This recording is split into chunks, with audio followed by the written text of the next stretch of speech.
laging usual na pagbasa ng mga tao doon mga dalang kasalanan, mga dalang bisyo, mga dalang masasamang ginagawa. Pero ang konteksto ng pagtuturo ni Lord sa Matthew 11 religious context. Mga taong nabibigatan hindi sa kasalanan kundi sa sobrang kabanalan. Mga taong nabibigatan hindi dahil sila nasa sanlibutan kundi sobra silang relihiyoso. Ang nagpapabigat sa buhay nila ay napakaraming religious doctrines and teachings na ang bunga, hindi sila lumalaya, lalo silang nakukulong, hindi gumagaan ang buhay nila, lalong bumibigat. Kaya si Lord nagbigay ng alternative sa mga tao. Libo-libo na ang pagtaon ng ating relihiyon, kung sa kanya sasabihin niya ito. Pero napahinga ba kayo? Hindi kayo napahinga. Napagod lang kayo ng napagod, nahirapan kayo ng nahirapan. At yan ay inulit din na Gamaliel sa Book of Acts. Sabi niya, napakarami nating ipinapataw ng mga batas at mga regulasyones sa ating mga kababayan na hindi naman nasunod ng ating mga ninuno. At tayo din hindi natin nasusunod. So yung pagod na tinutukoy ni Lord sa Matthew 11:28-30, hindi pagod ng isang makasalanan, kundi pagod ng isang relihiyoso. Sobrang pagpapakarelihiyoso niya, nagkapagod-pagod na tuloy ang kanyang buhay. At sabi niya, sa akin kayo pumunta. Kasi nga may ibang pinupuntahan yung nagpapabigat ng kanilang buhay. Yung ibibigay ko sa inyong pasanin, sabi ni Jesus, the religious burden I will give you is light. It is easy. You will find rest for your souls. Sabi niya, ako ay mapagpakumbaba, ako ay humble, hindi ko kayo mamaliitin, hindi ko kayo uhusgahan, mapapahinga kayo. Magaan na dalhin itong aking ibibigay sa inyo. One great ministry of Jesus is to give rest to the weary. To be specific, is to the religiously and spiritually tired. Kung nakakapagod maging makasalanan, nakakapagod din sobra maging relihiyoso. Kung nakaka-oppress ang kasalanan, yung extreme niya, na extreme religiosity, nakakapagod din. So one great ministry of Jesus is to make religious and spiritual life restful and easier for people. Sabi niya, hali kayo sa akin kayo sumunod. Yung kailangan yung kapahingahan, yung kailangan nyo na ma-relax kayo, kailangan nyo na walang patakarang pagtanggap, pagmamahal, ibibigay ko sa inyo. Kasi naaawa ako sa inyong pagod na kayo, hindi pa rin kayo enough, kulang at kulang pa rin. Misguided and misguiding religion makes life more difficult, more tiring. Puro bawal o puro sa bawal ang emphasis ng mga turo, nakakasakal. No? Maraming nagkukulang tuloy dahil sa dami ng regulasyon na hindi makayang sundin, kaya maraming kinakapos. At dahil kinakapos, napipilitang magkunwari at nakakapagod magkunwari. Kung atin talaga itong oobserbahan mga kapatid, misguided religion oppresses. Kasi kung meron kang kasalanan, hindi mo maipakita sa mga kapatiran, hindi mo masabi, kasi huhusgahan ka. Liliit ang pagtingin sa'yo. Baka tanggalan ka ng ministry kung may kulang.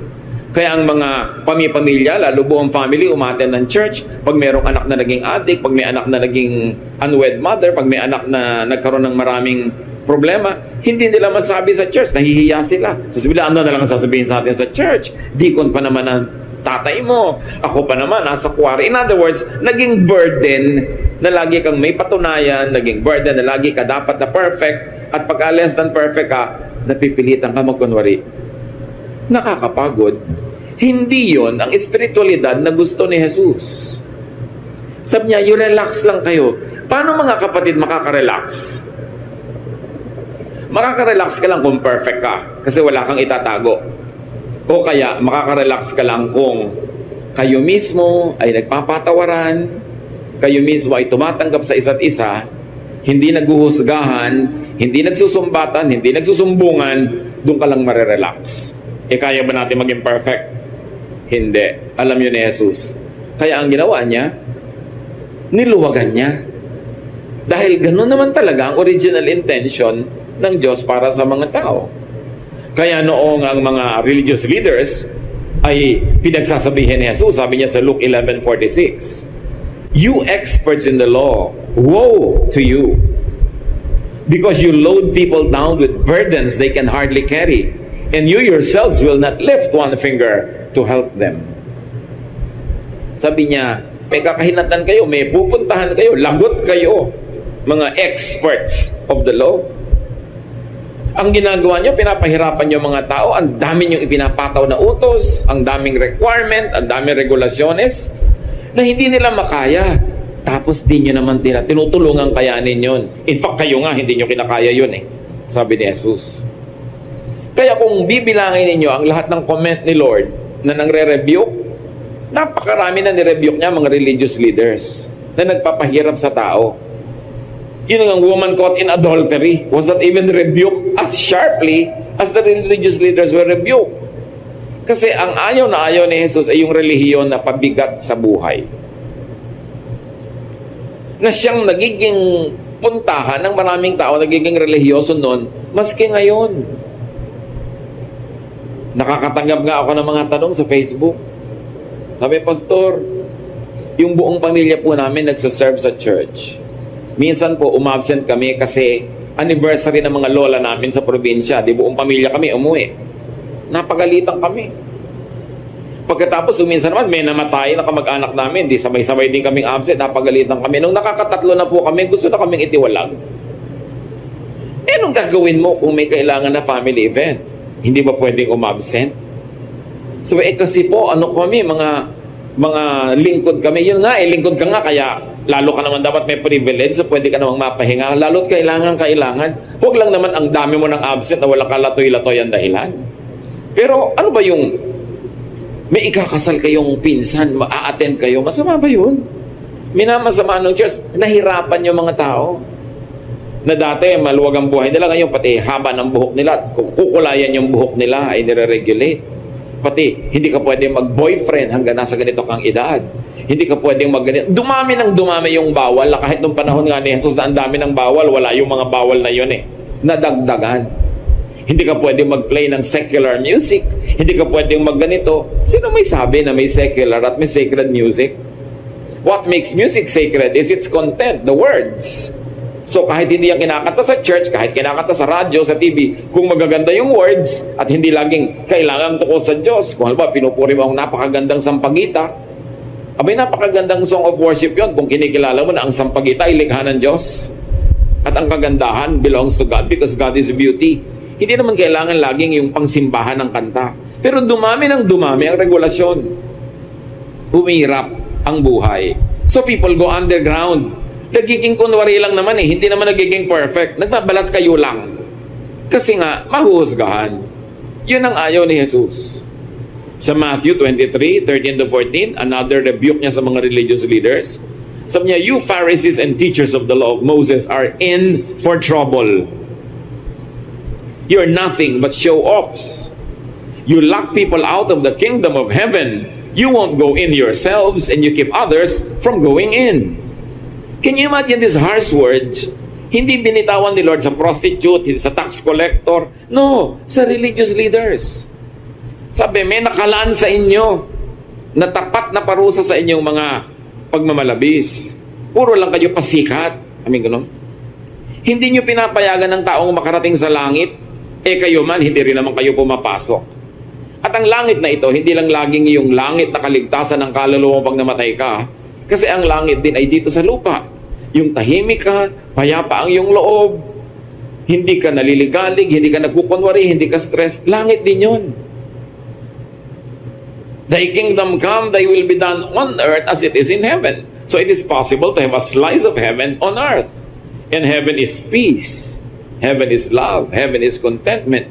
Sabi niya, alam nyo, hindi makakaranas ng heaven o peace o katahimikan ng mga sumusunod sa inyo sa dami ng pinagbabawal nyo na kahit sila supermen or superwomen, imposible nilang masunod lahat. Needless religious regulations make it hard for people to enjoy God's heaven, which could mean rest or peace while on earth. Yung heaven naman kasi hindi lang sa kabila ng mga ulap. Kaya nga, mapasa amin ang kaharian mo. masunod ang loob mo dito sa lupa, gaya din ng sa langit. So, ibig sabihin, dapat talaga nakakarating yung langit sa lupa. At sabi ni Jesus, kung sa inyo lang susunod ang mga tao, hindi nila mararanasan ng langit. Kasi lagi nyo pinapagilty, lagi nyo pinapagalitan, lagi nyo pinipilit magtago at magkunwari ang mga tao. Be free from needless religious regulations, control, and burdens. That is what Jesus' will is for you. Hindi tayo gusto ni Lord na ipahamak, ipatali, ipakulong. Sabi niya, I came that you might have life and have it abundantly. So Jesus reduced the law into one, and that is love. Sabi sa kanya, alin po ang pinaka mataas na uri ng kautusan? Sabi niya, love God and love others as you love yourself. So, ano na lang ang bawal kung love na lang ang law? E di yung hindi loving at hindi kind, yun ang bawal. So, hindi bawal magkulay ng buhok. Ngayon, kung yung buhok mo nakatusok sa mata ng katabi mo na sobrang nakatirik, bawal yon kasi hindi na yung loving eh. Diba? Kung ninanakaw mo yung pangkulay ng buhok mo, hindi na yung loving. Pero yung kulay lang itself, anong moralidad ng kulay ng buhok? Ano ang moralidad ng gupit ng buhok, ng haba ng buhok?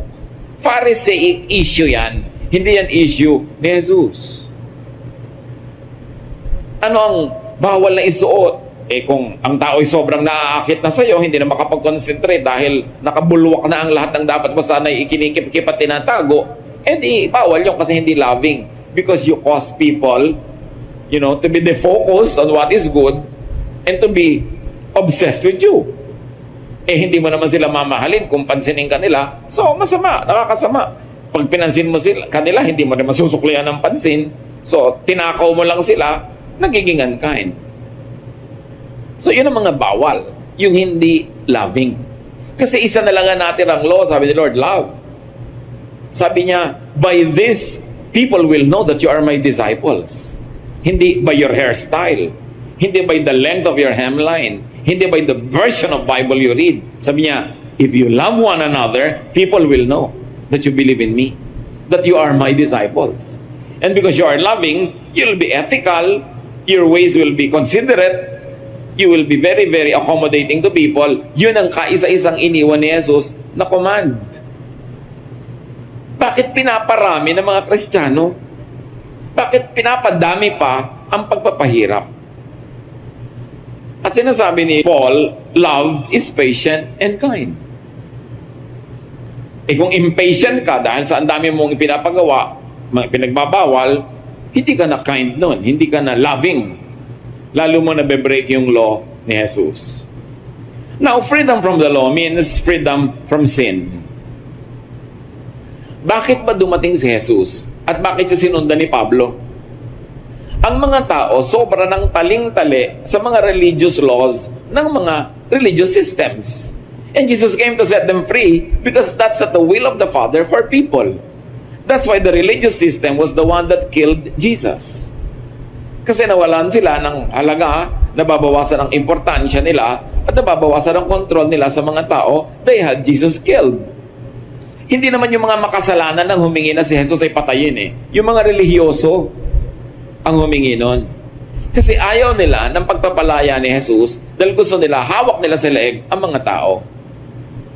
So, bakit free from sin ang mga tao na nananalig kay Jesus? Sabi ni Paul, Romans 2:12, all who sin under the law will be judged by the law. Suriin nyo to, ha? Who are the people who are under the law? The Jewish people were under the law. The Gentiles were not. Never in the history of the Jews did they convert Gentiles. Hindi sila mahilig mag-convert. Sa kanila, yung pananalig nila, kanila lang. Sa tingin nila, sila lang ang kausap ng Diyos tungkol sa law. Therefore, ang usapan tungkol sa law, ang covenant tungkol sa law, was about the Israelites. It concerned them. Ang tanong, hindi ka Israelite, hindi ka Jew, Gentile ka, you are not under the law. Bakit ka magpipilit sumali sa usapan na yun mismo mga kausap na Jew, hindi makatupad? Hindi nga nila magawa lahat. Ikaw na hindi kasali, sasali. Kaya kinlarify yun ni Paul. Sabi niya, you are not under the law. First of all, you are not Jews. Kausap ba kayo sa Mount Sinai? Kausap ba mga ninuno nyo? Hindi kayo kasali sa usapan na yan. Sila ang nung araw ay pinagbawalan, huwag kakain ito, huwag kakain ito. Ba't naman ikaw na hindi kasali? Sasali ka pa ngayon, ayaw mo na rin kainin yon. Hindi ka naman nga kasali sa usapan na yan. Ang point is, the law was given as a covenant with the Jewish people who were freed from slavery in Egypt. Ang tanong, kasali ka ba o ang mga ninuno mo sa nag-Exodus? Bakit ka sasali sa contract na yon? Ang hirap-hirap sundin. Kaya si Jesus mismo, pinalaya na niya yung mga Jews, yung mga Hudyo, sa mga usapan na yon, sa mga regulasyones na yun, ng pagkain, ng Sabat at kung ano-ano. Kaya, binrate na nga ni Jesus kung tutuusin yung law of the Sabbath, yung mga law ng cleansing law, yung mga purification law, para ipakita niya na tapos na ang usapan na yan. Meron ng bagong usapan, meron ng New Covenant, meron ng New Testament. Gusto na ng Ama sa Langit ay lumuwag ang inyong mga buhay, makalaya kayo sa effect ng law. Ngayon, yung mga Gentiles, na kahit kailan hindi naging under the law, lalo namang hindi nakasali sa usapan na yon. Pero, yung mga Jewish Christians, akala nila, pag naging Christian sila, Jew pa rin sila. So may mga conservative Jews who maintained that Christians or Jews who had become Christians must still be under the law. Kaya nung may mabalitaan nila na may mga Gentiles na naging Christian, in-insist nila, o kayo mga Gentile, hindi kayo under the law, hindi kayo mga circumcised. Ngayong nagiging Christian kayo, dapat maging Jew muna kayo, kailangan pa circumcised kayo. Kaya nagalit si Paul. Sabi niya, the Gentiles will have a circumcision of the heart. It's a spiritual circumcision, not a physical one. Kayo nga, hirap na sa mga inuto sa mga ninuno natin. Pati ba sila na iba ang ninuno, idadamay nyo pa sa usapan na yan? Kaya nagkaroon ng maraming issue noon. Kasi ayaw ng mga Jewish Christians na yung mga Gentile ay kumain ng mga bawal sa mga Jew.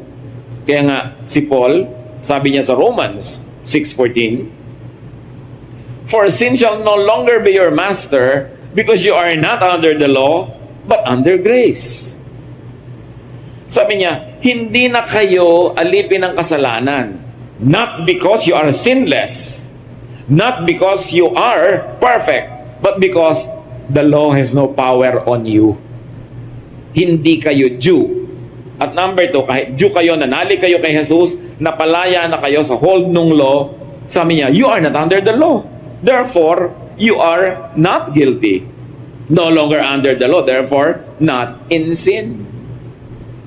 Remember, the believer in Jesus is sinless, not because the believer is holy, but because the law that makes you sinful when you break it does not have a hold on you.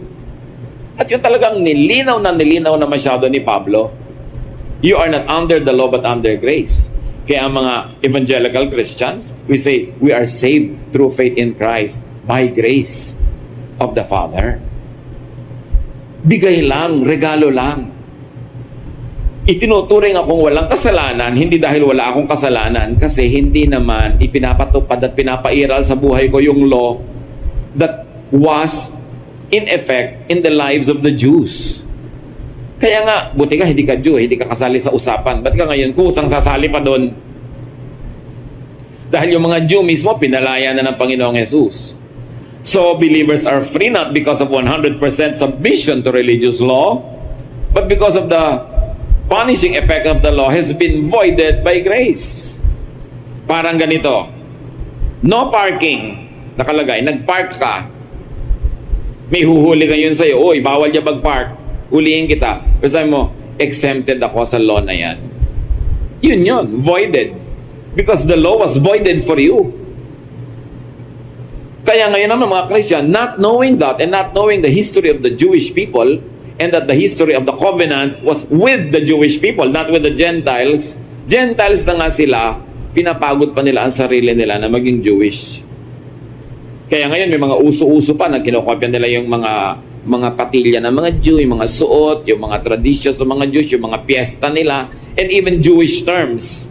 Ayaw na nilang gamitin yung Greek, even English terms of names in the Bible, kailangan Jewish pa. Well, there's nothing wrong with using the names. Kaya lang, something becomes wrong when you say it's the only name that works, and they should be called only by that name. Dahil nagkakaroon ka ng bagong amo. Una, kailangan maging Jewish. Second, nagiging second class tao ka kasi magiging first class yung mga Jew eh. Kaya nagkakaroon ng political dimension yon pagka sumali ka sa ganung mga usapin. Many churches emphasize freedom from the law, yes, but only in matter of salvation. Sasabihin nila, salvation is free. You are free from the law. Pero oras na na-save ka na, sinabi mong believer ka na, tatampakan ka na naman nila ng mga bagong laws. So yung pala, sandali ka lang free from the law. But the moment that you accept Jesus and you have become a member of the church, ang dami na namang laws. E di parang deceptive yun. Nasaan yung freedom in the Lord? Nasaan yung gaan? Remember, freedom is not license to do anything you like. Because merong law na love.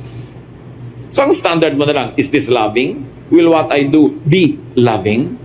Pag pagbabawalan ko ba ang pamilya na ito na umabsent, na may event sila sa probinsya, loving ba yun? O gusto ko lang silang laging gamitin sa church, kaya mamatay ang lola nila, ikasal ang pinsan nila, o may event, basta nandito sila dapat naglilingkod, di ginawa mo lang silang instruments. Di mo sila minamahal, chinichimay mo lang yung mga tao. Which is really happening in many churches. Ang tingin lang sa'yo, alila. Pag hindi ka na pinakinabangan, pag absent ka na, masama ka na. Wala kang kaluwag-luwag. Natali ka. Galatians 5:1, kaya nanggagalaiti si Paul, sabi niya, it is for freedom that Christ has set us free. Stand firm then, and do not let yourselves be burdened again by a yoke of slavery. Sabi, dati tayo mga slaves ng law, pinalaya na tayo ni Jesus, panindigan nyo yan. Huwag kayong pumayag na may bumawi, magnakaw sa inyo ng kalayaan kay Jesus. Kalayaang magmahal. Kasi hindi nga sila malayang magmahal eh, utos. Pag meron diyang makasalanan, itiwalag nyo, batuhin nyo hanggang mamatay. Hindi ka malayang magmahal. Pag sinabi mong kawawa naman siya, anong kawawa? Utos, batuhin yan. So, ayaw mo matindi, babato ka. Hindi ka malayang magmahal. Pinalaya ni Jesus sa mga tao para maging mapagmahal, maibigin, matulungin. Believers are free in Jesus from needless religious regulation and control. Dapat kayo ngayon sa'yo, self-control. Which is one of the gifts of the Holy Spirit. Self-control. Hindi control of others. Control by others. Ang tunay na nasa Panginoon, pinamumugaran siya, tinatahanan siya ng Espiritu ng Diyos, siya ang kumokontrol sa sarili niya. Hindi kailangang bantayan, usisain, husgahan. Dahil nananagot ka sa Diyos diretso. Hindi ka naman nananagot sa mga tao sa iyong kabanalan o kasalanan. Bakit sila ba ang namatay para sa iyo sa krus? Kaya mahalagang maunawa yun ng mga tao dahil nandito na nga at namatay ang Panginoon para tayo palayain, pero maraming pumapayag pa na hindi sila maging malaya dahil akala nila yun ang tama. Kaya si Paul nagagalit doon sa mga Judaizers, yung mga conservative Jewish Christians na ipinipilit nila sa mga Galatians, sa mga tao sa Galatia, na maging Hudyo kayo kung gusto niyo maging Kristiyano. So niya, hindi na kailangan. Pinalaya na tayo. So, importante yan that if you're a Christian, if you're in the Lord, be free. Remember, not to be abusive, not to be licentious, but be free. Malaya ka. Lagi ang mga tao itatanong, pwede ko po bang isuot ang ganitong kulay sa church? You're free. Pero sana huwag naman kayong masilaw at mabulag dahil nung makita ka namin ay sobra kang maliwanag, nadapa na tuloy kami dahil nasilaw na kami. So, hindi na loving yun, di ba? Pwede po ba akong ganito? Pwede bang mag-birthday? Pwede bang maglagay ng Christmas tree? Pwede bang magpasko? Ang daming pwede ba? Ang daming hindi pwede, ang daming bawal pagka tinuos mo yung mga tao. Pero the Christian is free to do anything that Jesus does not prohibit. So ang itatanong mo lang, ipinagbawal ba ni Jesus yan? Hindi, pero pinagbawal ang mga Pharisees. Hindi nga ba kaya nga sila napagalitan? Hindi nga ba kaya sila laging itinutuwid? Kasi ang dami nila binabawal na hindi naman yun ang gusto ng Diyos. Sinasakal yung mga tao. Kaya mga kapatid, if you're in the Lord, act free. Huwag tanong ng tanong, pwede po bang mag-birthday party? Pwede po bang magpatugtog? Magpatugtog ka. Kaya lang, pag-aralan mo dahil responsible ka sa sarili mo. Loving ka ba kung ang pangit-pangit, ang mali-mali ng mga words ng kantang pinapatugtog mo, tapos may kumanta, may naniwala doon, sinunod yon. Loving ba yon? Kaya actually, napakaganda nung law na love. Kasi mag-iisip ka. Hindi lamang letter of the law na nasunod mo, hindi ka nagpatugtog, so akala mo loving ka na. Pero iba pag sinabing love mas magiging maganda yung effect. And you don't only act free, set other people free. And let other people be free. Merong isang conservative na taga-church. Sabi niya doon sa isang babaeng nakasalubong niya, ganyan ba? Ganyan ba damit ng Kristiyano? Sabi niya talaga, kinokontrol niya yung isusot ng kapwa. Alam niyo, sabi ni babaeng kinokontrol, sabi niya, ate, buong buhay, pobreng-pobre ako. Kamakailan lang ko nagkapera-pera na nabili ko yung gusto ko, tapos gusto mo, hubarin ko pa. Dito mahimik ngayon si bully ate. Ano nga bang pakialam mo sa suot ng kapwa mo? Dahil mas malaki ang Bible mo, dahil mas matagal ka na sa church, marami kang verses, papakialan mo isusuot niya? Hayaan mo siya managot sa Diyos. Kung mali yun o tama yun. Marami kasi Kristiyano, parang pulis. Sin yung ginagawa mo. Ganito, ganyan-ganyan. Yun ang mga na-criticize ni Lord. Now, hindi masama to rebuke in love, ha? Pero tiyakin mo na may love. Hindi lang dahil ang kala mo, ang dumi niya, ang linis mo, i-rebuke mo. Tanungin mo ng sarili mo, mahal ko ba talaga siya? May malasakit ba talaga ako? Ito bang pamumuna ko ay out of malasakit o dahil lang self-righteous ako? Kailangan malinaw yon. Ngayon, kung nagmamahal ka, pwede kang mamuna, but earn your right to be heard first. So bago mo punahin yung isang tao, tanungin mo muna sa sarili mo, may nagawa na ba ako mabuti para sa kanya? Natulungan ko na ba siya? Napaglilingkuran ko ba siya? Hindi yung wala ka namang ginagawa, tapos papasok ka sa buhay niya para mo siya diktahan dahil ang iniisip mo, mas banal ka kesa sa kanya. Yun yung ayaw na ayaw ng Panginoon. Huwag tayong manakal ng kapwa dahil si Lord hindi rin tayo sinasakal. Jesus teaches rest. Magtataka kayo, yung mga tinatawag ng mga makasalanan nung panahon ni Jesus at is sa kanya. Nung pumunta siya sa Jericho, doon siya kumain sa bahay ni Zacchaeus, isang chief tax collector. Nagulat ang lahat na insulto. Ba't siya doon kumain? Hindi sa bahay ng mga priests. For instance, punta siya sa bahay ni Mary at Martha, mga babaeng pinagbabawalang makibarkada sa mga kalalakihan, pero laging nandun ang Panginoon, kaibigan niyang matalik ang magkakapatid na ito, pati na yung kapatid nilang lalaki na si Lazarus. Yung babaeng nahuli sa akto ng adultery, dapat babatuhin hanggang mamatay? Pero ipinabato ba ni Jesus? No. Sabi niya sa babae, sin no more. Hindi niya pinagalitan, hindi niya idinihin. Sabi niya, tigilan mo na yan. Dahil naiprotect na niya yung babae na yon sa pagkakabato, may right na siyang sabihin, sin no more. Para hindi na kailangang mangulit na naman sa buhay mo yan. Yung babaeng inaisip ng marami ay dating prostitute, pumasok sa isang bahay na nandun si Jesus, nagbasag ng pabango, binuhos kay Jesus, nagminister siya. Malaya siya na gawin yung gusto niyang gawin. At sabi ng mga lalaki doon nakaupo, kung talagang prophet tong Jesus na ito, dapat alam niyang masamang babae ito. Hindi niya papayagang mahipo kahit paan niya, pero pinayagan niya. Yung babae at is kay Jesus.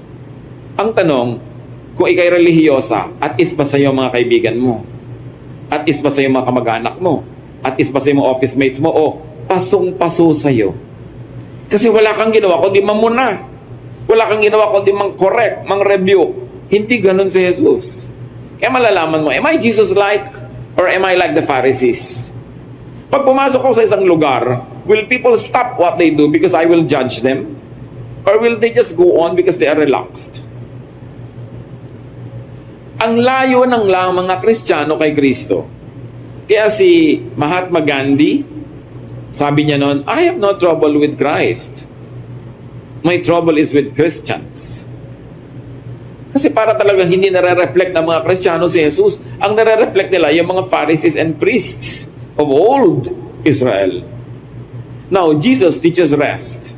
So do not follow religions that exhaust you. Hindi si Jesus ang nangunguna doon. Do not impose regulations that make people fail. Bakit sobra mong tataasan ng standard para magbagsakan ng lahat? Help people succeed. At lalong-lalo kung hindi ka na nga Jew, huwag ka nang makisangkot sa mga usaping Jewish. Pinalaya na nga sila, ikaw na hindi kailangan yung pagpapalaya na yon, sasali pa. Pag nagbabasa kayo mga kapatid ng mga verses, Old and New Testament, ang laging salaan si Jesus. Yung salaan, alam nyo, di ba, pag may ibinuhos ka doon, dapat lalampas yung mga lalampas, yung maiiwan, puwera. Ganun din, salain nyo kay Jesus ang mga utos, ang mga katuruan. Pasado ba to kay Jesus? Gusto ba nito Jesus? Kasi kung hindi papasa kay Jesus, kasali na yun sa mga nabura. Loving ba to? Talaga bang hindi ako pwedeng kumain ng hito? Hindi ba ako pwedeng kumain ng tuna kasi walang kaliskis? Ano bang sinabi ng Panginoon tungkol sa pagkain? Sabi niya, hindi mahalaga kung anong pumapasok sa bibig ng tao. Ang mahalaga kung anong lumalabas sa bibig, mga salita. Diyan ka mahuhusgahan. Hindi sa pumapasok. So, yung mga tungkol sa pagkain na yon, lampas na. Pinawalang bisa na ni Jesus. Ngayon, yung mga iba ang hilig-hilig sa ibang ka-istriktuhan ng Leviticus, kaya pagpipilitan nyo ang isa doon, sundin nyo lahat. Huwag kayong gagalaw pag Sabado dahil pinagbabawal yon. Huwag kayong uupo sa mga bus dahil baka may umupo itong babae nagme-menstruate, unclean yung silya na yon. Malalaman mo pa ba yon? So sabi mo, ay pwede na hindi sundin yon. Yung pala, ba't yung iba pinipilit mo? Kasi may paborito kang idiin, may paborito kang usigin, kaya pag nakita mo sa Leviticus na pwede silang usigin, iuusig mo. Pero yung mga ibang, huwag kang magtatrabaho pag Sabado, yung mga ibang, huwag kang uupo kahit sa inupuan ng babae nagme-menstruate. Hindi mo na sinusunod, kumakain ka rin ng hipo, ng talaba, ng kung ano-anong lobster, na bawal sa Leviticus. Pero yun, pwede mo i-break. Pero yung binibreak ng kapatid mo sa Leviticus, bawal. You know what I mean? Napaka-selective ng kabanalan ng maraming Kristiyano. Pinipili lang nila yung paborito nilang usigin na kasalanan at nagpipikit mata sila doon sa mga alam nilang pinagbawawal pa rin, pero sila mismo gumagawa. Kaya sabi ni Gamaliel, why are we going to impose these difficult regulations on people and even our own ancestors and even we are not able to follow this?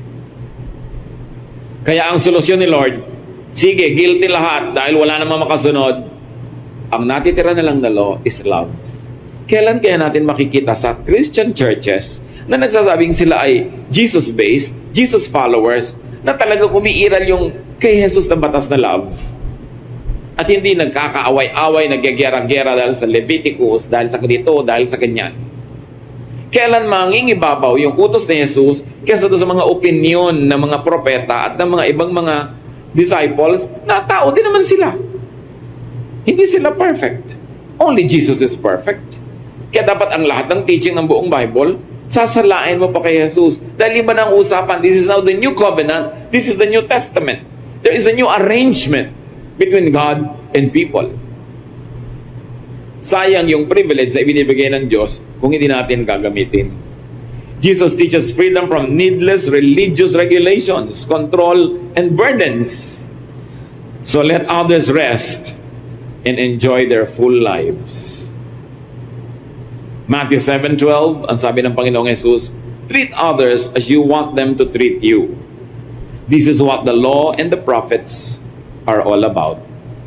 Ang dami-daming law ng prophets, ang dami-daming law nila Moses, pero sabi ni Lord, ganito na lang yon: love others as you would like to be loved.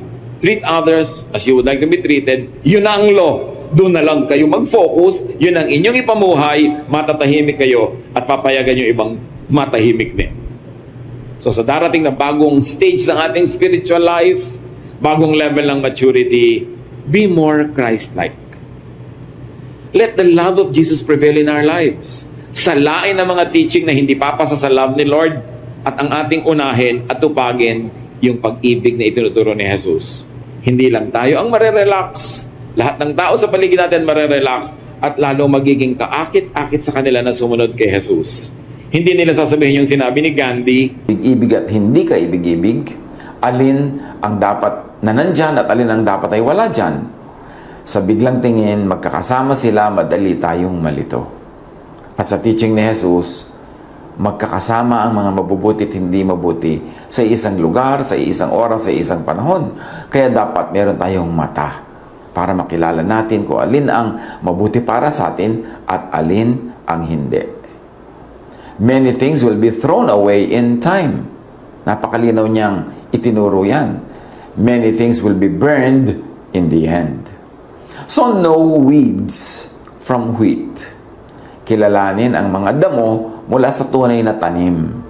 Sa example nila, trigo, sa atin naman palay o anumang namumungang bagay na kailangan natin sa buhay na tinutubuan ng mga damo sa pagitan. Sinisiksikan ng mga damo na sasamahan ng mga damo.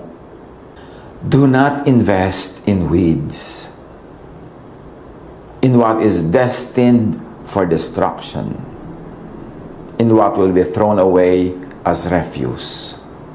Sa buhay, meron tayong limitadong oras, limitadong lakas, limitadong resources. Huwag natin itong ipamuhunan sa mga bagay na dapat ay nakikilala nating walang mabuting pupuntahan. Huwag nating sayangin ang ating panahon, ang ating oras, ang ating lakas, ang ating pananalapi, ang ating mga resources sa mga bagay na hindi mabuti.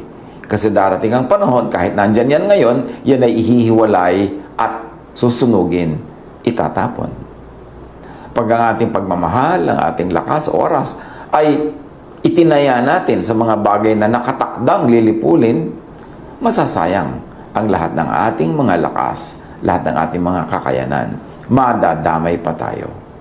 Search the Gospels. Dahil pwede nating i-apply yan sa mga katuroan sa Bible. What are voided, thrown away, burned in the Jesus stories and Jesus lessons? Marami. Sa mga kwento niya, for instance, susunugin, itatapon, babaliwalain ang fruitless trees, mga puno na walang bunga. Matthew 3:10. Ngayon pa lamang ay nakahanda na ang palakol sa ugat ng mga punong kahoy. Ang bawat punong hindi mabuti ang bunga ay puputulin at itatapon sa apoy. So identify equivalents in life, pursuits, investments na hindi mabuti, papalakulin yan, itatapon. What are to be voided and burned, to be thrown away in the Jesus stories? Tasteless salt. Matthew 5:13, kayo ang asin ng sanlibutan. Ngunit kung ang asin ay mawala ng alat, paano pa ito mapapaalat muli? Hindi ba wala na itong kabuluhan, kundi ang itapon at tapakan ng mga tao? So ano ang mga asin-asin sa buhay natin na wala ng lasa, matabang na? Mga relasyon na matabang, mga sigla na matabang, mga paninindigan na tumabang. Identify equivalents in life, in pursuits, in investments, so that you will not let your salt become tasteless. Kasi pag naging tasteless ang ating project, naging tasteless ang ating effort, naging tasteless ang ating talent, ang ating energy, yan ay matatapon lang sa tapakan, sa daanan ng mga tao. Magiging panambak. What else are to be thrown away or burned in the Jesus stories? Body parts causing people to sin.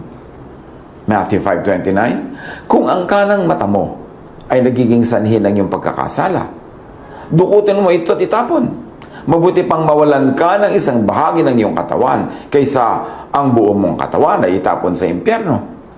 So identify equivalence in life. Siyempre mga talinghaga ito, hindi naman talaga mata na literal yan, hindi kamay na puputulin, hindi paa. Pero what are its equivalents in life, in pursuits, in investments, in activities? Marami tayong mga activities ganyan. Walang saysay, puputulin din in the end. Mga estudyante naglalakwatsa, wala namang credit sa kanila yung kanilang paglalakwatsa. Hindi nagsasubmit ng mga assignment. Mga nagtatrabahong panay ang petics, panay ang lakwatsa, hindi nagtatrabaho. Pagka in-assess yung kanilang work, yung kanilang performance, itatapon yung mga oras na yun na sinayang nila sa mga walang kwentang paglalakwatsa o kaya ay mga trabahong mali-mali. Marami tayong ginagawa na dapat ay puputulin sa pagdating ng panahon. So mabuti pa, huwag na lang natin gawin. Sayang ang investment natin. What are to be voided, thrown away, burned in the Jesus stories? The wicked, ang masasama. Matthew 13:49-50, gayon din ang mangyayari sa katapusan ng daigdig. Darating ang mga anghel, ihihiwalay ang masasama sa mga matuwid, at ihahagis ang masasama sa naglalagablab na apoy. Do'y mananangis sila at magngangalit ang kanilang mga ngipin. Whether you want to read this literally or as a figure of speech, as symbolic language, the ending is the same. You should identify equivalence in life, in associations, in deeds. Because at judgment, what will be voided, thrown away, burned, are the things enumerated above. Meanwhile, the plants and weeds, meaning the essential and non-essential, the good and the ungood, or the bad, confusingly exist side by side, as we've already said. Magkakatabi, nakakalito, nang lilito. So, alin dyan ang iyong aalagaan? Meron nag-aalaga ng damo, hindi ang alagaan yung trigo. Meron nag-aalaga pala ng makamandag na mga ahas, imbes ang alagaan ay isda na pwede niyang pakinabangan at kainin. Observe. Learn. No plants from weeds. No friends from enemies. No good workers from bad workers. No good employers from bad employers. Para ang lahat ng yan ay maiwasan nating maging bahagi ng ating buhay. No essentials from non-essentials.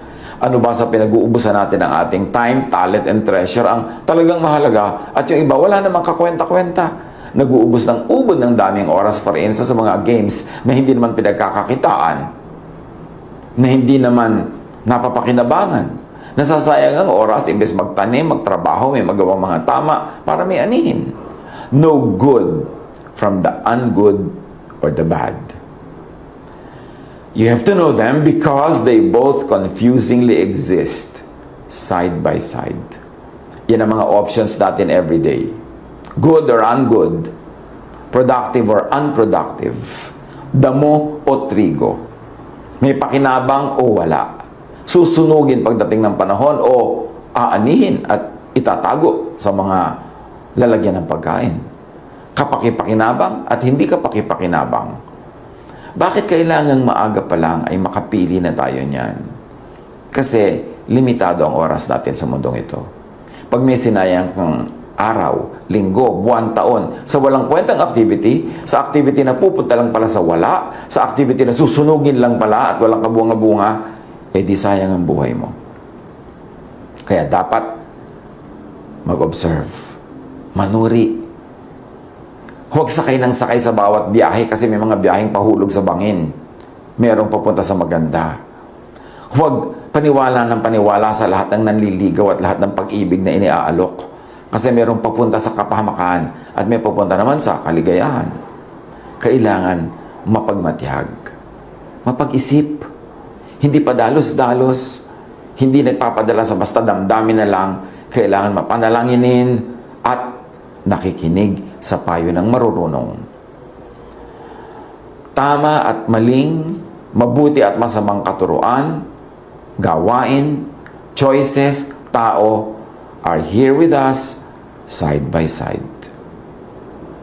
Matthew 7:17, mabuti ang bunga ng mabuting puno, subalit masama ang bunga ng masamang puno. So kilalanin ang lahat sa pamamagitan ng pagtingin sa bunga. Kilalanin ang lahat sa bunga, hindi sa dahon, hindi sa ugat, hindi sa puno, bunga. Ano ba ang bunga? So, ang ginagawa ng isang tao, maganda ba ang bunga? O tatay ka, sugal ka ng sugal. Anong bunga? Pangit. Nauubusan ka ng pambigay sa pamilya mo, pambili ng pagkain, pambayad ng mga bills, pang-enroll sa school. So, pangit ang bunga. So, dapat huwag mong itanim yung puno na yan. Tigilan mo na kaaalaga ang puno na yan. Lakwatsero ka, tamad, palusot. Anong bunga? Lagi ka natatanggal sa trabaho. Lagi kang napapagalitan, lagi ka na-demote. Pangit ang bunga, so tigilan mo yan, tanim na yan. Walang kwenta. 1 Corinthians 15:33, huwag kayong paloloko. Ang masasamang kasama ay nakasisira ng magagandang ugali. So mamili pati ng kasama, ng kaibigan, ng papakinggan, ng ka-chat, ng ka-text, ng ka-FaceTime, Kasi napakaraming napahamak, kakakausap sa mga ganyan. Hindi pala mapagkakatiwalaan, mapagsamantala pala. Pero kasama ng mga mapagkakatiwalaan, ng mga hindi mapagsamantala, tulad ng magkakasama ang trigo at damo. Kailangan manuri lagi. Do not waste your time, effort, and life on weeds, on what is not plant that will yield beautiful fruits for your life. Now, lahat ng ito apply sa religious life. Ganyan din kasi sa religious life. Maraming mga relihiyones, tabi-tabi, nandyan lahat. Maraming pintong pwedeng pasukin. Maraming doktrinang pwedeng sundin. Maraming katuroang pwedeng pag-alayan ng buhay. Pero lahat ba yan talaga kapakipakinabang? Lahat ba talaga may magandang bunga? Lahat ba talaga maganda ang kakauwian? Apply sa religious life. Kasi marami talagang paniniwala, maraming mga gawain, mukhang pare-pareho lang. Pero may mabuti at masamang katuruan. May mabuti at masamang gawain. Do not waste your time, your effort, your life on what is not planned, on what is not of Jesus, on what is not Jesus-ness. Iisa lang ang buhay mo. Ang dami-dami mong oras na uubusin sa religious teaching, sa religious activity. Tiyakin mo na yung iyong sinusundan, pinapakinggan, ipinaglalaban, pinapanindigan, ginagastosan ng time, talent, and treasure, talagang turo ni Jesus. Kasi baka naman nasa isa kang parang Christian group, pagkatapos ang itinuturo sa loob, Pharisees. Puro mga law, puro mga bawal, puro mga law of Moses na winasak na ni Jesus para tayo palayain at para tayo bigyan ng bagong buhay na hindi guilty kasi forgiven, hindi guilty kasi wala na yung law that makes us guilty, pero napakaraming mga tinatawag na Christian pursuits, Christian teachings, Christian activities, ang totoong laman ay Moses-ness, Pharisee-ness, law, legalism, na ang ending, lagi kang guilty, lagi kang masama, lagi kang natatakot, lagi kang paparusahan. Paano mo ma-enjoy yung peace and rest na pangako ni Jesus? So make sure na sa lahat ng ating ginagawa, hindi tayo nalilito. Kasi kasama ng Jesus-ness, nung trigo, yung mga Moses-ness, yung mga Pharisee-ness, yung mga legalism, yung mga sectarianism, yung mga congregationalism na un-Jesus. Although, of course, meron naman mga sectarianisms and congregationalisms and teachings na maka-Jesus. Kaya dapat nanunuri ka kasi hindi ko may konting maka-Jesus dyan, lahat maka-Jesus na, maniniwala ka na, lululunin mo na lahat. Kailangan salain sa Jesus filter ang lahat ng mga katuruan para hindi masayang ang oras mo sa relihiyon. Hindi masayang ang oras mo na hindi ka naman pala nag-grow into Jesus-ness, but you're growing into Pharisee-ness. John 14:6, sumagot si Jesus, "Ako ang daan, ang katotohanan, at ang buhay." Nang ibig sabihin ay, hindi sila, kundi ako. Walang makapupunta sa Ama, kundi sa pamamagitan ko. Huwag dumaan sa mga katabing pinto. Tandaan natin yan. Narito ang pinto ni Jesus, pero maraming dyan nakalagay Christian door 2, Christian door 3, Christian door 4. Pero pagpasok mo sa loob, hindi pala Jesus ang laman. Ang laman pala, Pharisees. Marami kasi, akala mo, Jesus na Jesus sa labas eh. Pero pag pumasok ka, hindi, ang liit-liit ng Jesus doon. Ang malaki yung Pharisee. Puro pang-uusig, puro batas, puro bawal, puro guilt, puro fear. Kabaligtaran ng turo ni Jesus. So yung trigo, nahaluan ng maraming damo. Tiyakin natin na nandun tayo sa trigo at hindi sa damo. Galatians 5:6, sa mga nakipag-isa na kay Kristo Jesus, hindi na mahalaga kung ang isang tao ay tuli o hindi. Ang mahalaga ay ang pananampalatayang nakikita sa mga gawaing udyok ng pag-ibig. Dito, pinag-aaway-awayan kasi kung dapat magpatuli ang lahat kahit na hindi ka Jew, na Gentile ka, naging Christian ka, magpapatuli ka pa ba like a Jew or not? At yan ay pinagpipilitan ng marami noon na Jewish Christians. Pero sabi dito ni Paul, hindi na mahalaga yan. Ang mahalaga, ang ending ng lahat ng katuroan na natatanggap mo, ang ending ng lahat ng katuroang sinusunod mo, ang ending lahat ng ginagawa mo, ibinibigay mo at tinatanggap mo, ay love. Pagka nandun yun, tamang-tama ka na, okay ka na, sakto ka na. Yun ang ibig sabihin. Ngayon, yung tuli na yan, maraming equivalent yan sa buhay. Maraming napaka-concerned about anong kakainin mo, anong isusuot mo, anong hairstyle mo, ano ang mode ng iyong baptism, ano ang mode ng iyong pagkain ng mga Lord's Supper, kailan ka sasamba, anong araw. Yan ay pinag-aaway-awayan tulad ng tuli. Pero ang sabi ni Paul, pag i-apply natin dyan, ang mahalaga ang ending ay ito. Loving ka ba? At ang natatanggap mo ba sa kapatiran ay love din? Kasi kung hindi gano'n ang ending, sayang ang lahat ng pag-aaway, pag-aaral, at pagtatalo-talo tungkol dyan sa law, tungkol sa mga regulations and ordinances. Huwag sumali sa hindi maka-Jesus, sa hindi maibiging gawa. Huwag sumali sa mga mapang-away, mahilig makipagtalo, mahilig magaling, na laging ginajudge ang iba, laging mali ang iba, nililibak at pinagtatawanan, at itinataas lang ang sarili. Hindi ganon ang maka-Jesus na katuruan. Huwag sumali sa mga maka-Pharisee na gawa. Yung mahilig sa self-righteousness, mahilig sa judgmentalism, at sa pagpaparusa sa kapwa na itinuturing nilang hindi nila kasing banal.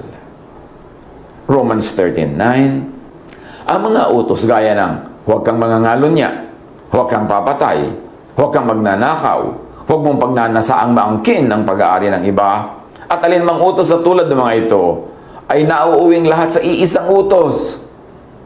Ibigin mo ang iyong kapwa gaya ng pag-ibig mo sa iyong sarili. So sabi ni Jesus, ang lahat ng second part ng kautusan, kasi yung first part, love God, ang lahat ng second part is just love others. Be considerate, be kind, be merciful, be just. Sabi ganun, ang lahat ng ito, ang ibig sabihin lang, love others. So when you love, nagawa mo na lahat ng kautusan kahit hindi ka gumawa ng mga detalye na yan, kasi ang mahalaga yung overarching, yung overall teaching, which is to love. So kung loving ka, tuloy ka o hindi, mahal ka ng Diyos.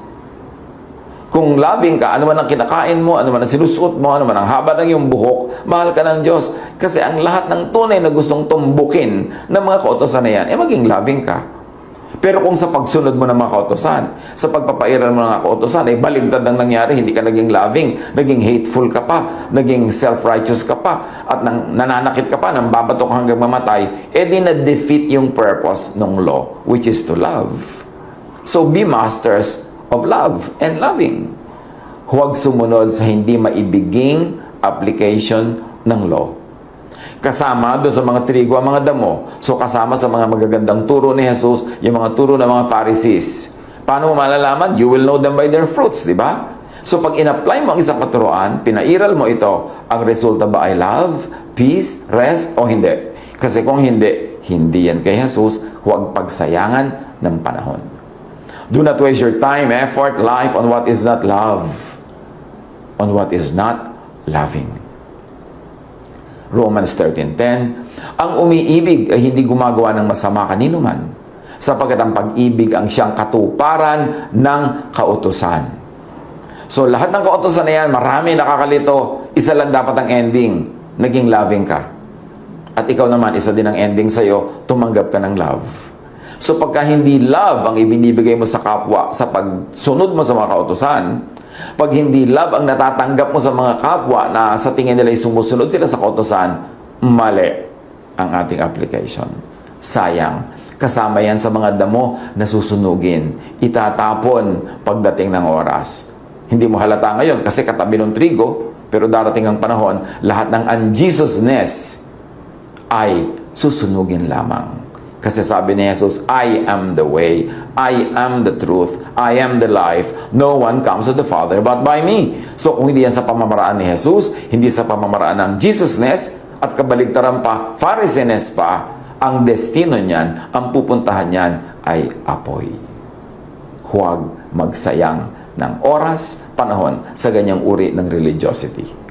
Do not waste your time, effort, and life on weeds, on the law, on Pharisees. Kasi yan ay kontra kay Jesus. Matthew 7:12, gawin ninyo sa inyong kapwa ang nais ninyong gawin nila sa inyo. Ito ang buod ng kautusan at ng mga isinulat ng mga propeta. So, gusto ba nating tayo binabato pag tayo nagkakasala? Hanggang mamatay, ha? Kung ayaw natin, bakit tayo nang babato ng iba na sa tingin natin na nagkakasala? Ganun lang yun kasimple. Romans 2:12, ang lahat ng nagkakasala na hindi saklaw ng kautusan ni Moises ay paparusahan, ngunit hindi batay sa kautosang yon. Subalit ang lahat naman na nagkakasala na saklaw ng kautusan ay hahatulan batay sa kautusan. Now, aside from the 10 commandments, there are 613 other minor commandments called mitzvots. Pagka ipinailalim mo ang iyong sarili sa mga batas ni Moses at sa batas ng Israel at sa batas ng Judaism na yan, by that same batas, doon ka lilitisin, doon ka susukatin at titimbangin, papasa ka ba? Yung mga mahilig mang bato sa iba ng mga laws, ng mga requirements, ordinances, verses, pag ba ikaw ang tinabunan ng mga batong yan at ibinato sa iyo lahat, makakaahon ka ba? O makakailag ka ba? O dahil sa kabanalan mo ba'y hindi ka tatamaan? O tatamaan ka rin? So kung tatamaan ka rin ng mga batong yan, bakit mo ibinabato sa iba? Ba't mo ipinupukol sa iba? Eh sabi ni Jesus, kung ano ang gusto mong gawin sa iyo ng kapwa, yun ang gawin mo sa kanya. Ayaw mong batuhin kanya, edi huwag ka rin mambato. Bakit ba pambabato ang nagiging bunga sa atin ng sobrang pag-aaral ng mga verses? Bakit ba papambabato, pagmamataas sa sarili, panghamak sa kapwa, paghiwalay sa kapwa, ang nagiging bunga ng pag-aaral ng mga verses? Kasi ang mga verses na sinasamba, ang mga verses na itinatanghal, mga law, verses ng law, hindi verses ni Jesus, hindi verses ng love. Kahit naman sa New Testament, may marami mga leaders dyan, nasa Christianity na, pero marami pa rin silang Pharisaic at marami pa rin silang Jewish beliefs, yung mga Judaizers na ipinagpipilitan yung tuli, ipinagpipilitan yung huwag mo tong kainin, ipinagpipilitan nilang isingit sa new faith na Christianity, yung mga old laws and systems ng Judaism. Sa New Testament mismo, recorded yan. Kaya awayan yung mga leaders dyan. Tapos hanggang ngayon, yan pa rin ang nangyayari ngayon. Ang dami-dami akala nila Christian sila. Ang dami akala nila nasa Christian congregation sila. Pero pag tiningnan nila yung practices, tiningnan nila yung mga regulations, tiningnan nila yung prevailing atmosphere, no. Pharisaic pala. Or nasa Jewism pa pala sila. In fact, marami nga openly gustong bumalik sa Judaism. Di babalik ka sa mga law, babalik ka sa mga ritual, baliwala ang kamatayan ni Jesus, baliwala ang pagpapalaya ni Jesus. Kaya kilalanin ang damo sa trigo kasi magkakahalo yan, magkakasama. Acts 13:39. At ang lahat ng sumasampalataya sa Kanya ay pinapatawad na sa lahat ng pagkakasalang hindi na ipatawad sa inyo sa pamamagitan ng pagtupad sa mga kautusan ni Moises. Maraming kasalanan hindi pwedeng mapatawad kung magpapailalim ka sa kautusan ni Moises. Kaya yan ay winasak na ni Jesus, pinalaya tayo para hindi na tayo kailangang maging alipin, hindi na tayo kailangang magpakahirap sumunod, at hindi na tayo kailangang maparusahan o matakot pa ng kaparusahan. Do not waste your time, effort, and life on works that are of no value or of low value and low quality. Sabi ni Paul sa 1 Corinthians 3:10-15, ayon sa kagandahang loob ng Diyos sa akin, inilagay ko ang pundasyon tulad ng isang mahusay na tagapagtayo. Iba naman na nagpapatuloy sa pagtatayo ng gusali. Ganito rin ang church building, ganito din ang church planting, ganito din ang pamamalakad ng church. May nanguna, may nagtayo, tulad nito si Paul. Pero may mga kasunod dapat. Ngunit dapat maging maingat ang bawat nagtatayo, sapagkat wala ng ibang pundasyong maaaring ilagay maliban sa nailagay na. Walang iba kundi si Hesukristo. May nagtatayo na gumagamit ng ginto, pilak o mahahalagang bato. Mayroon namang gumagamit ng kahoy, damo o dayami.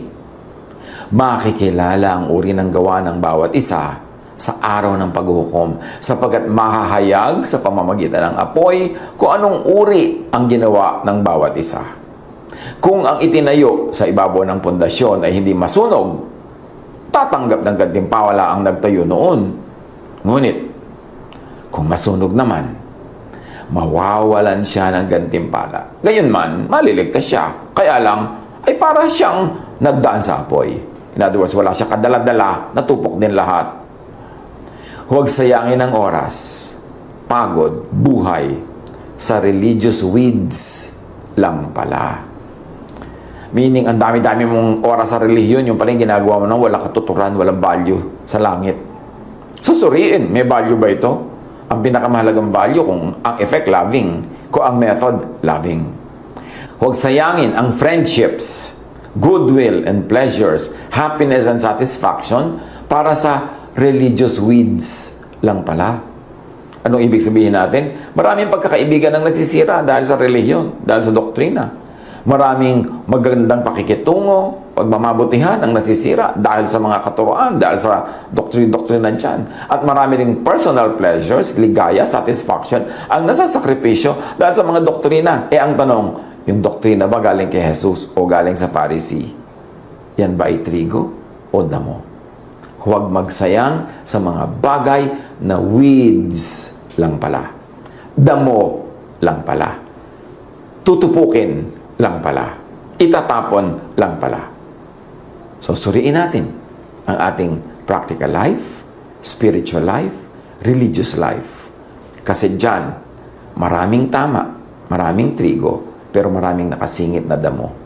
Piliin kung alin ang didiligan, piliin kung anong aalagaan, piliin kung ano ang kakampihan, at pagbubuhusan ng panahon, ng oras, ng lakas. Kasi merong mga lugi ka pagka doon ka tumaya at meron namang panalo ka. Tiyakin na tayo ay nakaayon, sumusunod, sumusuporta, nabubuhay sa Jesusness. Hindi sa Pharisees. Hindi sa legalism. Hindi sa religious zealotry, kundi sa love. Because love is the fulfillment of all the law. Yun ang trigo. All others, weeds lang pala.